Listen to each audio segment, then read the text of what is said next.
Trailer প্রকাশের পর রণবীর সিং এর ধুরন্ধর নিয়ে ঝড় উঠেছিল নেট দুনিয়ায়। অ্যাকশন, গুপ্তচর বৃত্তি আর অভিনেতার তুখোড় লুক সব মিলিয়ে ভক্তদের উচ্ছ্বাস ছিল চরমে। কিন্তু এই উত্তেজনার মাঝেই হঠাৎ সামনে এলো বড় বিপদ। ছবিটি নিয়ে আইনি ঝামেলায় পুরো টিম।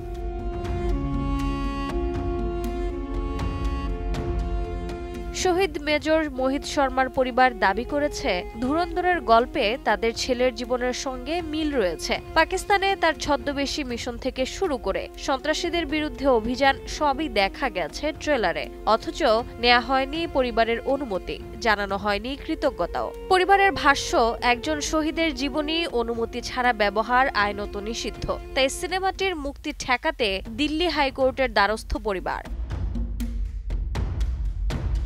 মোহিত শর্মার পরিবারের অভিযোগ, সিনেমাটিতে দেখানো কিছু ঘটনা ছিল অত্যন্ত গোপন সামরিক তথ্য।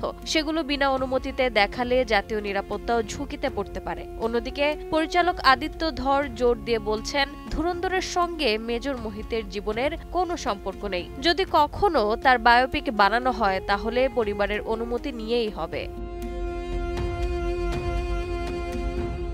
আদালতে ধুরন্ধর স্থগিতের আবেদন, তবে বিষয়টি নিয়ে নিশ্চুপ রণবীর সিং। ধুরন্ধরের ভবিষ্যৎ কি হয় তা এখন পুরোপুরি নির্ভর করছে আদালতের সিদ্ধান্তের উপর। ৫ ডিসেম্বর মুক্তির কথা রয়েছে সিনেমাটির। রোজা চৌধুরী, সময় সংবাদ।